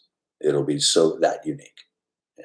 And I kid you not about that. The people who have done this would agree with me. You're right. In fact, they do agree with me, and they tell me all the time that's exactly what it is that's happening here. Is that we literally are separated from all the rest of everybody out there, except for maybe the highest level central bankers out there. That's literally the quality of this information, the level of this information. And I know that seems strange coming from somebody calling himself the uneducated economist from a working class point of view, but this is the seriousness of the situation and the reality of what it is that we have accomplished here. And it's all there for you. One of the things that I encourage those who do join the school community, thank you, Emily, for becoming a member too. I really appreciate that. One of the other things that you're going to get from joining the school community is you'll have access to the essentially all the speeches that I have, not all of them, but the ones that are important to understand the credible threat theory. I have put those speeches in PDF form that have been highlighted. Download those, take those, keep those. Those are like that's what you get for joining the channel is you get to keep those things and share them with your friends and family, read them at your leisure, do whatever you want, right? I don't care, but that's like kind of essentially my gift to you to join the channel to get those things and have them for whatever you want. I will probably most likely increase the level of those speeches that are going to be available as the new monetary policy regime takes hold and what it is that the Federal Reserve is going to be communicating out there, because I think that's going to be quite unique.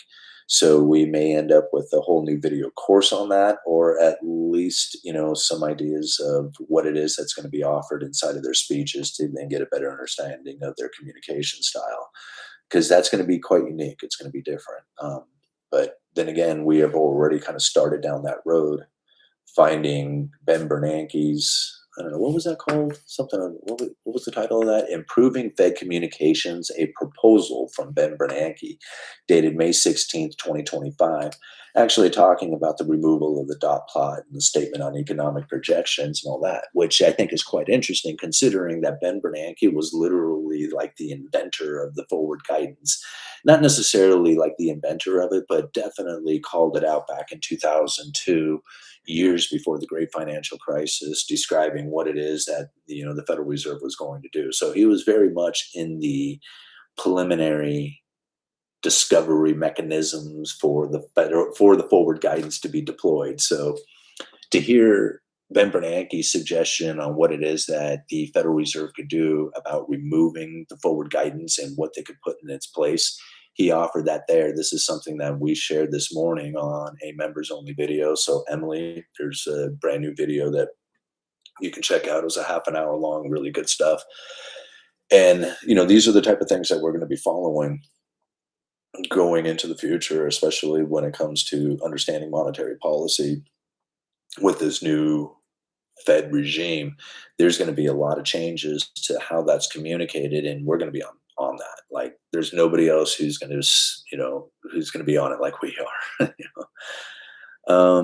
Can diving into luxuries truly prevented in a society? Can diving into luxuries be prevented in a society, or is it just human condition? It's human condition. You're not going to stop. I can't find evidence of it stopping outside of like communist tyranny kind of applications to the people, um, essentially preventing them from moving into luxuries, right? From them actually being able to even acquire a position to buy luxuries, like like taking over industry and stuff like that. So no, um, I don't think so. Honestly, learning the credible threat theory is like learning the psychology of the market. Thanks, John. I mean, I would like to think that I have some kind of understanding of the psychology of the market to that kind of level. I think the market psychology. I think there's people out there who really understand that at a really professionally high level, like they get it very well. But even in that sense, I think that they misinterpret the Federal Reserve's monetary policy, which then in turn makes their understanding of the market's reaction and the market psychology. They might have a good understanding of what the market would react to particular psychological events by the Federal Reserve. But I think what we have, as far as the credible threat theory goes, is the understanding of the manipulation of that, right? So it's not just understanding like markets reaction, which is very important. And I think people like, there's people out there who probably really understand that. But then it's also understanding that the markets were reacting to particular information. And in fact, that's something that is shared with on, like, here, let me just give you that little bit. It's from going back, if you happen to be a member of the school community, it would be Philip Jefferson's speech, which again is available over there at the school community. But it's Philip Jefferson's speech talking about the textual analysis, which dated February 21st, 2025. Philip Jefferson, again, voting member of the monetary policy, member of the FOMC, says here that high frequency central bank communication data, the research shows that investors' reaction to specific sentences communicated by the central bank are quickly incorporated into asset prices. So they know what specific words and sentences to use. In fact, it goes on to say here that their communications are likely to affect the course of short-term interest rates, other asset prices, and the associated economic outlook, resulting in an easing or tightening of financial conditions. So right there, the Federal Reserve has already admitted that they know that there's like, because they got AI to generate them all the useful terms and knowledge that they need, right? So basically, they have watched the market's reactions to when the Federal Reserve had communicated and what specific words and sentences that they reacted to during those times. And now they know what those are. So they can deploy, particular specific words and sentences, communication styles that will then have a reaction by the markets that will either ease or tighten financial conditions because it's quickly incorporated into the asset prices. They know exactly how to make this happen. And that's one of the reasons why I think that, they're going to change the way that they're communicating in order to like make more use of that. Um, and again, we don't know exactly what those tools will be until they actually state, here's our new tools that we're going to use. But, to kind of be suspicious of that, I think it would give you a better way to like kind of look out for it. So, there's almost two things happening there, right? To understand like how markets react to specific words and sentences, and then to look for the Federal Reserve to deploy those specific words and sentences, and then to sit back and watch how that happens so that you can get a better understanding of where the inflation expectation is going to go. Whew, man, it's tough, right? I mean, but once you kind of see that, then you see this inflation expectation rises, it starts pulling that neutral interest rate higher or keeps it elevated. The Fed says, hey, we're going to wait and see. So now the monetary policy is essentially neutral. Who is this going to be benefiting? We are their tools. Yeah, it's so true.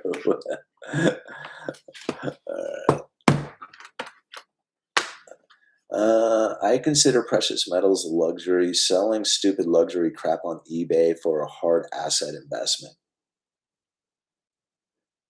That's a cool way to go about it. Emily, going too hard into luxuries versus investing with your wealth is what causes the pain on the personal level for one's future. Yeah, I could kind of agree with that, Justin. I find it interesting that one of the aims is to get people to understand how to accumulate wealth, but you aren't supposed to use that wealth to enjoy life. I didn't know what, don't, I didn't say that. Emily, I think you've already kind of misunderstood the uneducated economist in a way. Like, I don't expect anybody to do anything. I'm just explaining things in a way that hopefully you can better understand your position and to understand what it is that's happening out there. Like, I personally have to take a position for myself that says I cannot buy into luxurious experiences because I really screwed my life up until about 40 years old. And I'm trying to repair a lot of that screw up. So I didn't have wealth that I've accumulated all my life. I got wealth that I'm trying to accumulate right now, which is a very difficult position to be in while trying to live a life of abundance for my family and kids living, being able to do the things that we want to do and stuff. So it's a very different position for me than other people are going to experience. Now, don't get me wrong, if you have money, I expect you to enjoy yourself. Right? Like, I don't know why you wouldn't do that. Like, when I see somebody driving a new truck, I don't get mad at them for it. Right? I don't like you asshole. Like, I don't do that at all. Like, that's not me. Yeah, I don't know. Maybe it sounds like that's me, but that's not me. I don't do that. Right? And in the sense that I don't get upset with people for buying new vehicles. What I do have a tendency to kind of get irritated with is the people who buy new vehicles and then complain about the homeless that they see out there. And I'm thinking, well, do you not realize what's causing that homelessness is you buying the new vehicle? Now, in a roundabout way, that's what's going on because it's a move into luxury and they are having a harder time meeting the standard of living. Now, it's hard for people to associate those two like that. And it's not a direct, hey, you bought a house and and he's now living on the street. It's not an exact correlation like that. It's the general population that has moved into a luxurious experience that really only 10 to 20% of the people can experience now because we have moved from a productive saving nation into a debtor consumer nation. And there's nothing we can do to change that. Right. So we have to understand the position of what it is. Like, I can't stop people from enjoying their luxurious experience. I can't stop the new money from being dumped into the system. I I can't stop the inequality that is going to be a result of it. I can't stop any of that stuff. I can share information on how it works, and then I can understand it from my own position to say, how do I deal with that? Because I don't have a whole lot of money in my life. I have wages that I earn. I have bills that I have to pay, and there's extra that I really want in my life. And this is really hard. Right. So to understand why it's happening and not to say, hey man, it's their fault that I'm doing that I'm in this position. It's not their fault. It ain't anybody's fault. It wasn't their fault that I was a drunk ass either from, up until 40 years old, not really paying attention to their life. That's not nobody's fault, right? Except for mine. That's my fault. Right. But that ain't anybody's fault that I was in that position as much as I wanted to blame other people for it. To recognize what it was that I was facing at the time, to say, hey man, if you want something more in your life, you better change the way that you're conditioned yourself and everybody else around to view and deal with you. You better figure that part out and do it right.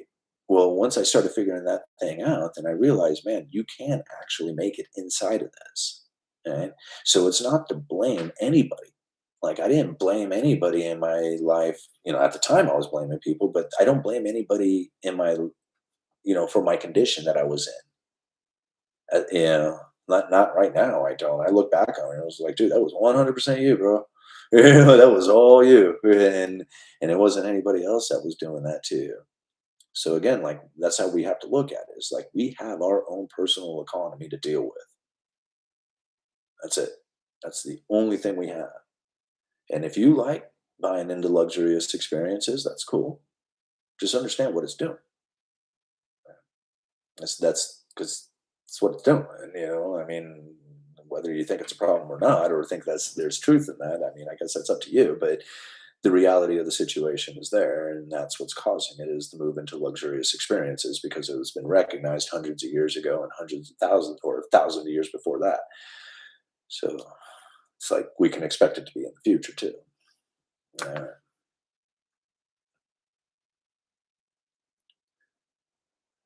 Alright.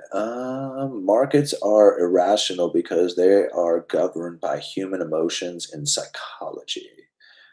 Because the state of the federal workers want a lifestyle of the rich on the government job and screw the people.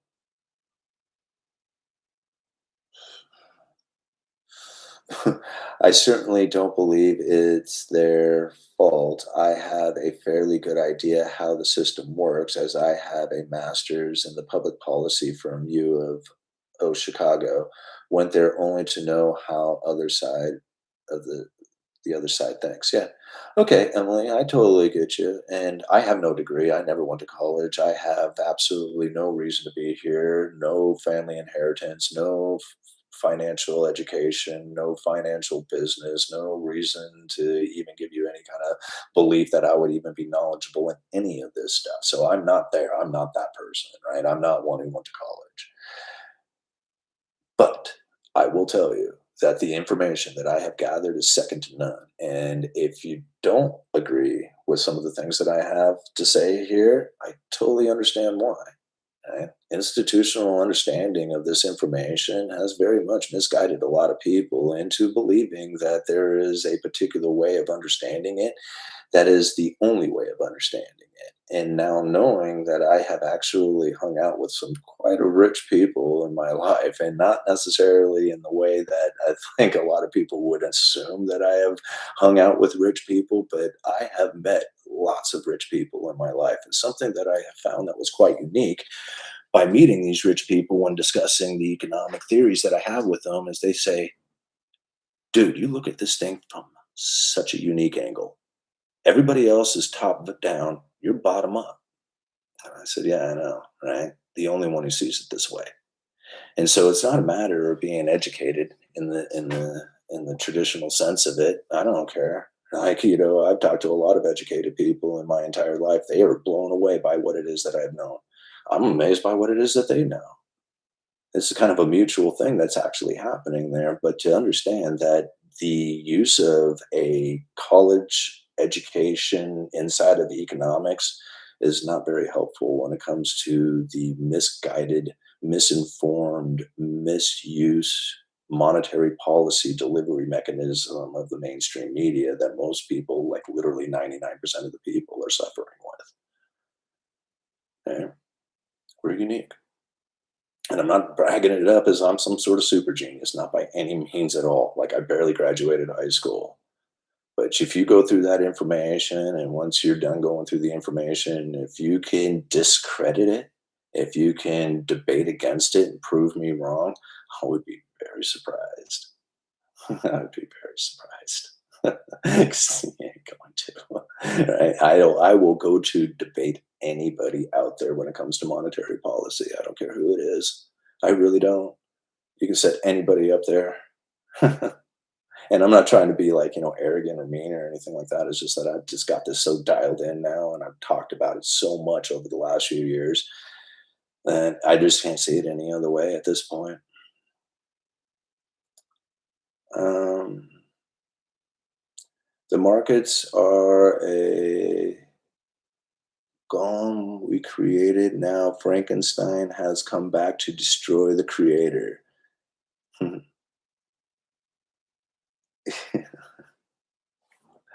Yeah. I mean, it's not hard to kind of see how the Cantillon effect plays out, not only in a country, but then in an individual as well. Like once you kind of see that rise of that industriousness, you get that new money coming in. Once you get the new money coming in, you want to increase your standard of living. And that's pretty typical of most people, right? You increase that standard of living, you start buying nicer houses, nicer cars, nicer clothes. You have that higher standard that you then have to maintain. And this is where the problem starts to come in. Because if you're a nation, a country, or even the individual, somebody out there is going to start competing against what it is that you're doing. And so now, when we think about it from a country standpoint, if we raise our standard of living, we're going to start importing cheaper stuff because once our standard of living has raised the prices of everything that we're producing, foreign producers saying, hey, you got some nice stuff there. We build stuff too, not as nice as your stuff, but we build cheap stuff. Would you like some cheap stuff? And the people who have the money say, yeah, we would like some cheap stuff. So then cheap foreign production starts coming in and domestic manufacturing is leaving. Now, there's goes the good jobs. The more we spend, the cheaper manufactured goods come in, and the more the manufacturing leaves. And now this is the Cantillon effect. I mean, this is something that he described hundreds of years ago, talking about things he had witnessed from hundreds of years before him. So this is essentially what the United States was going through, and why it is that we have went from a producer saver nation to now a debtor consumer nation, is that we have imported all this foreign production and exported all our domestic manufacturing. And as much as we want to blame politics or greed or corporations for it, this is exactly what Cantillon said would happen if you continuously pour in the new money and move into luxurious experiences. Right? It's not anybody's fault. It's just what happens. You know,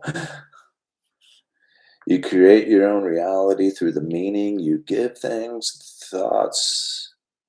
So try to have more care with the belief system you construct to view the world through. Yeah. That's why they have planned obsolescence, is to keep the money moving. Well, you kind of think about it like, really capitalism, if you really want to get down to like, a description of it in the most blunt, blatant description of it possible, is like you take these natural resources and turn them to garbage as fast as possible. Right. I mean, isn't that like, the fastest, easiest, most efficient way to take natural resources and turn it into garbage is capitalism. That's another way of kind of describing it. And I know a lot of people wouldn't like, necessarily do that, but that's, kind of a fairly accurate description of it. All right. I have no reason to debate you. I just want you to misunderstand that I have a lot of knowledge of the systematic inequality in our monetary financial system. Well, I'm not misunderstanding anything because I have no idea what your understanding is of it. All I'm saying is just like I have no institutional understanding of it, but I have a historical one, and one that I can then view many times throughout history, of the recognition of what happens when you introduce new money into a system, into a state, into a region, or anything like that. What you are going to do is pretty much have the same results. And to assume that it can be anything else is literally describing a symptom of the problem of the Cantillon effect. I mean, they come up with this idea of, like, gentrification or something like that, but the even gentrification is just a description of the Cantillon effect. Right? Can we create fake luxury if diving into luxuries is the root problem, owning nothing and be happy? Do you want to try and fix the situation, or you just want to try and deal with it? Because I don't think you can fix it. Like, dive and create fake luxuries, like Total Recall vacations. Very true, bro. To what you say, you can create your own. Oh yeah, right. We already read that one.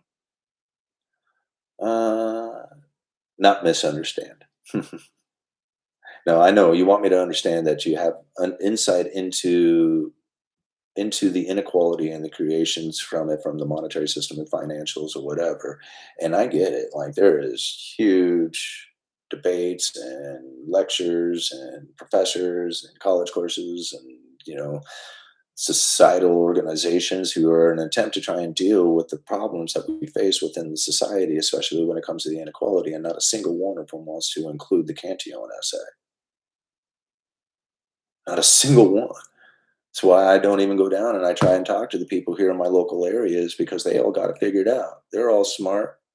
They're all college, graduated people who run the city, and they know better than me, the uneducated economist who has been trying to share it with them over and over again, what it is that's created the problem of inequality in our town. I mean, this used to be a logging fishing community. Now it's retired, remote worker, hospital district, and we have a state of crisis scenario when it's happening with our homeless issue. Literally, the county is in a state of emergency crisis scenario, right? Situation, whatever, state of emergency with the homeless condition. All right. And now I see it firsthand right now what it is that's taken place. When I grew up, we had one homeless dude. His name was Lance, $2 Lance. He would buy a Whopper for $2. He'd bump $2 off of you so he could go and get a Whopper down at Burger King. And he was the only homeless person in town. Everybody knew who he was. Right now, it's unreal. There's tents all over the place, right? And people are just, like, complaining about how much homeless there is in the city, and that somebody needs to do something about it. And I'm thinking, did you ever think about maybe what it was that created the situation in the first place? Right? Do you ever think that maybe it's because we don't have working class jobs anymore, and the real estate here is just stupid expensive and nobody can afford to live here? And that even if you had a decent job, it doesn't really cut it? And that the idea of inequality that has been driven here is now evident with the massive luxurious experiences that people are now having here in Astoria, and then trying to ignore the homeless that is now risen. It's just like, to me, I'm like, go ahead, tell me what you're gonna do, man. You gonna throw a bunch more new money at this? Is that what's gonna happen? You're gonna go and set up a bunch of new money and get donations or something? Task force effort. That's what's gonna happen. I know. Throw more money at it and see what happens. All right. See if it gets any better. I know Portland did. Did it get any better? Absolutely not. It's one of the few places in the entire country where it actually got way worse than either plateaued out or got better. I mean, I see it firsthand. Uh, didn't want you to misunderstand. No, I get it. And don't get me wrong, Emily, you should join in on the really, this is a great talk. This is a great debate. And I would love to hear what it is that you have to say beyond more than what can be revealed in a comment. And this is really what the school community is all about. You join in, come to school. We have a webinar twice a week. We do it on Tuesday evenings and again on Saturday. We would love to have more people join in on that. The conversations that we have are just awesome. And to get more people to and get their thoughts and ideas of what it is that's being shared out there, man, we would love to have you there. Because again, we're a unique group that you're not going to find anywhere else. We were all born into inequality. Not even your brother or sister is equal. Only thing holding people back nowadays is people in their thinking. Yeah. Two Buck Chuckles was awarded winning wise. And women caught her husband cheating. She was making money. Two Buck Chuck. I don't know that one. Okay. On a practical level, what do you see could be done about the homeless issue, Simon? At this point, I'm not exactly sure, because honestly, the condition in which that Astoria is a very limited location. What we grew up as was not we weren't luxury. We were logging, fishing. That's what built this town. That's what built the entire county. It's what built most of the Pacific Northwest, right? So as it evolves from this logging fishing community that had brought in a lot of big good money. And you think about it, logging and fishing is good money. That's good industrious commodity money coming in. Like, I mean, we had it going on for a working class town, right? This was the place that would do it. So as it evolved away from that and moved into the luxurious experience of, like here we got all these trendy restaurants and we got this, you guys can't, I am still absolutely blown away by how big the new hospital is. It has completely dwarfed our old hospital and it's just massive. It's just like this could not possibly be for Astoria. It's for the entire Pacific Northwest, man. This thing is huge, right? I mean, not really, but you know, but considering the size of this thing. This would not be conducive, like that hospital would not be conducive to the average everyday wage earner making money from the logging and fishing community. This is obviously an attempt to be in a luxurious spot as a hub for much bigger region of area. So this is like retirement community being built. Like they know it's coming here.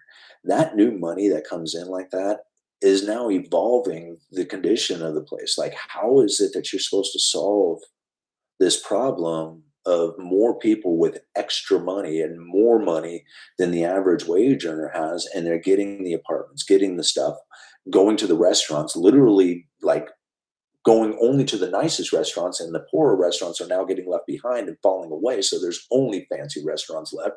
How is it that anybody is supposed to live here if you're a working average everyday person? It's just like it's not conducive to you anymore because it's evolved away from that. And now we can go and set up the shelter, set up the bed, set up the lunches, set up all the other stuff, but that is only dealing with symptoms. And don't get me wrong, I mean, relieving some of the problem for some people might be somewhat helpful at their moment if they can take advantage of it, and say, okay, I just needed that little bit of moment so I could catch my footing or whatever. But that's not the case for most people because most people, even if they had the ability to catch their footing, it still wouldn't be enough to get them off the street. And that's the unfortunate situation we now face. So when people are like, hey man, what do we do about it? It's just like, well, we can start by understanding why it's happening, right? We can start there because if we ignore that part of it, then there's no point in doing anything else. We would just be chasing our tail. And until that gets discussed, it's not going to do anything different. And it won't matter what we do. It really would just, I mean, it'll like we can alleviate some pain, but we're not gonna solve anything, and it's not gonna change anything other than mask it over and hide it from the rich elite who don't want to see them. And that's ultimately what it comes down to. It's just like, how do we get these people out of our view? And that's sad to think because you're not, I mean, well, you can get them out of the view, but it doesn't get rid of them. And then they'll eventually start pouring back in and end up, in your face again. I just, I don't know what one could do to fix the situation. The only thing I can think of is to not buy luxuries. If people weren't buying into the luxurious experience and they invested back into savings and productions, then we wouldn't be facing those problems. But that's not real. That's not something to really expect anybody to do. And so knowing like what the problem is, how it's occurring, and then what it would take to end that is just like it's not feasible. So we have to understand like these people are going to end up being more prevalent here. you know, and to think like, how do we solve the problem? It was just like you're going to be pushing against something that isn't going to be easily solved, if at all. Uh, um, I'm in upper middle class Washington town. We had two homeless through the 1990s. Now there's hundreds of homeless. Entire entry wages 17 an hour, 17.10 an hour, band rent 18. I see how they choose drugs and tents.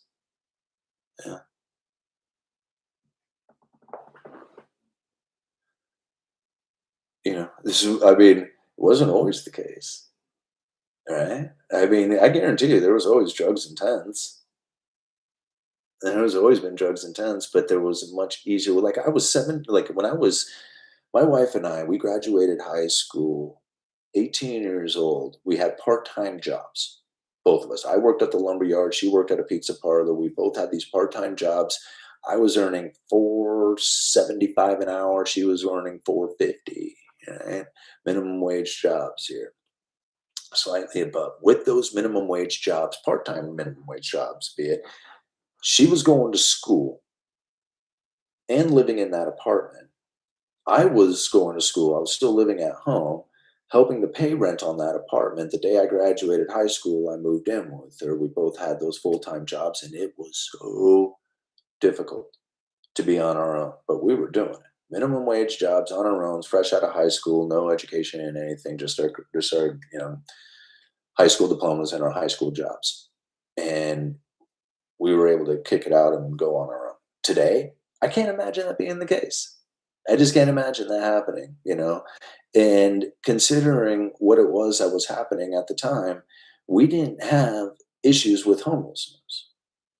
We actually had apartments that you could rent for minimum wage jobs that existed.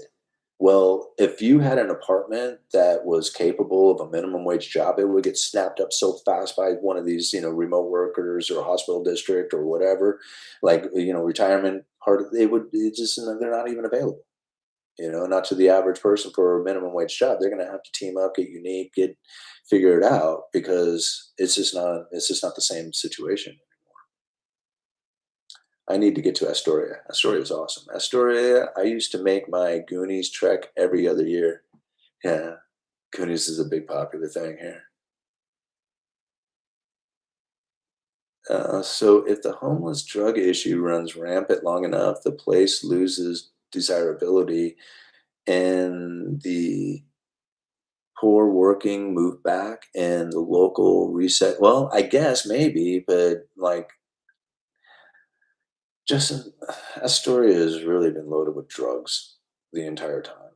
Like I've never seen any lack of drugs availability in Astoria. So it's not like I don't know if more people are doing it or whatever. It's just like I just think it's kind of more exposed now. I think people are less giving a care about hiding it. So uh DK5, you good? Emily, urban planning, outsourcing production, untreated mental illness, and not funding, defunding programs to help, defunding, reducing social services programs. The list goes on and on. Yeah, they don't work. They don't work, Emily. I mean, you might alleviate some pain for some minute, but you're not gonna. They don't work. Otherwise, you would see efforts out there that are being taken right now in the Portland area, actually solving problems, but they're not. The homeless is getting worse. Right? There are some areas in which that you might be able to alleviate some pain for some people, but unless there is a condition within the economy in which that they could go out there and become an industrious person themselves, inside of an area that is actually capable of making it, all those efforts are just masking over the problem.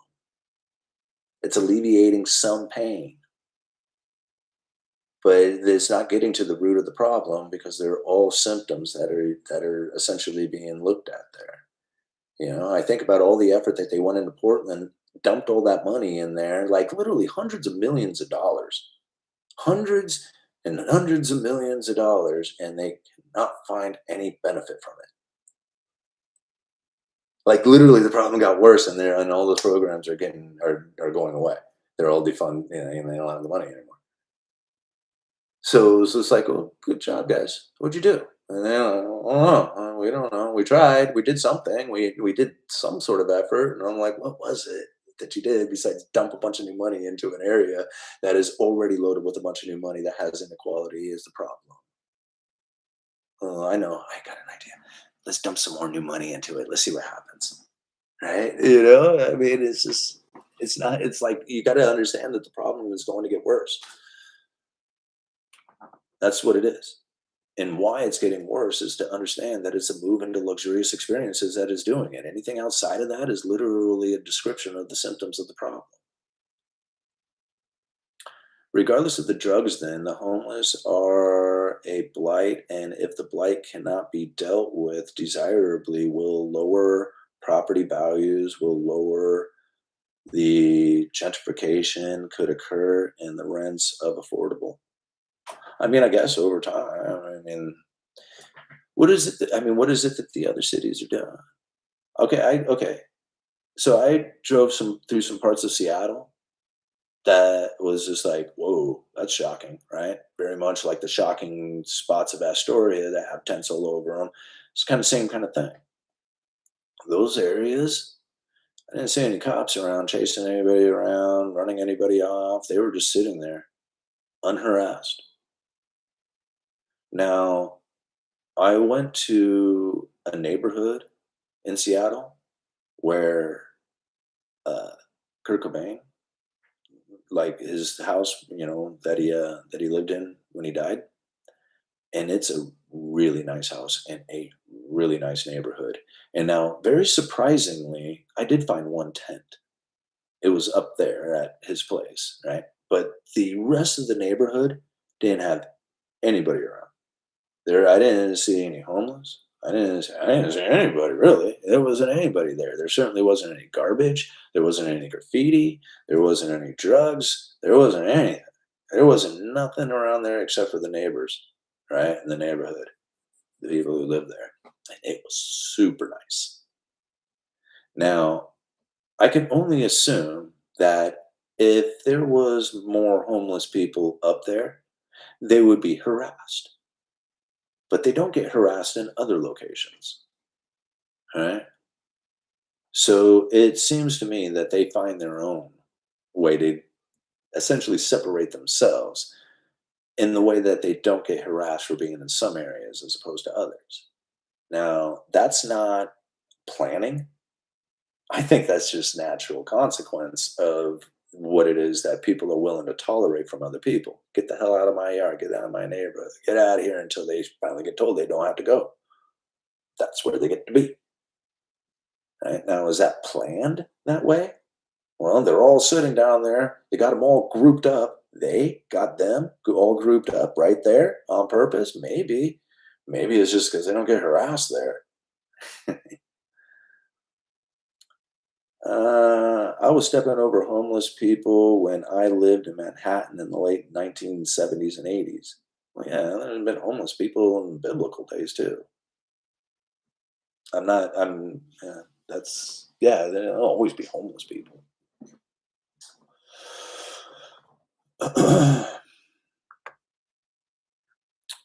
If we had asylums or better housing programs that didn't embezzle money would help. Well, I think it would help to getting them out of your sight, right? But it would essentially just come at a cost. So it's a luxurious experience of the people not wanting to deal with society, creating asylums for them to be in, and calling it help. I mean, if it was really helpful, I guess it would be one thing. But for the most part, I don't think that the establishment of those type of facilities would be to truly help, but to more to send them away, get them out of our sight. Uh, yeah, people were sent to the crazy house then, but they closed.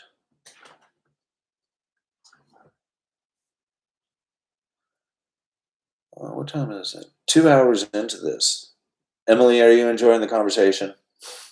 I mean, I know we kind of have like a push and pull here on this homeless thing, but I think honestly, like if we were to discuss it, we would probably both be in the same page of wanting to do something to try and help. I think a lot of people's efforts and what it is that they are attempting to help, I think they're very good natured and good hearted and good intended. Um, but again, like when I see the effort that's happening, a lot of times I feel like, man, you're beating your head against the wall here. We really need to get to the root of the problem if we want to do anything about it. And understanding the root of the problem is like a very difficult thing to overcome, considering the position in which that this country has moved into. If we were more of a producer saver nation, things would be so much easier to deal with as far as that goes. Like building up the idea of facilities and locations and being socially in it, I think it would be a lot easier because we would have the production and savings capabilities of doing it. Now it's more of a luxurious experience just to get them out of our sight. All right, I'm gonna go, guys. I hear my family has just pulled up, and we are 2 hours into this. Uneducated economist. You guys let me know. I'm gonna read Emily's last one. It says, then I guess the people who have, hey guys, who have money just should stop spending it. I'm sure that will work out well for the economy challenge. Well, Emily, I think you're still kind of misunderstanding it, but that's okay. We're going to continue to break this down, and we're going to get a better understanding of it from both each other's positions. All right, uneducated economist. You guys let me know. Yeah, go ahead. You got explosives. You got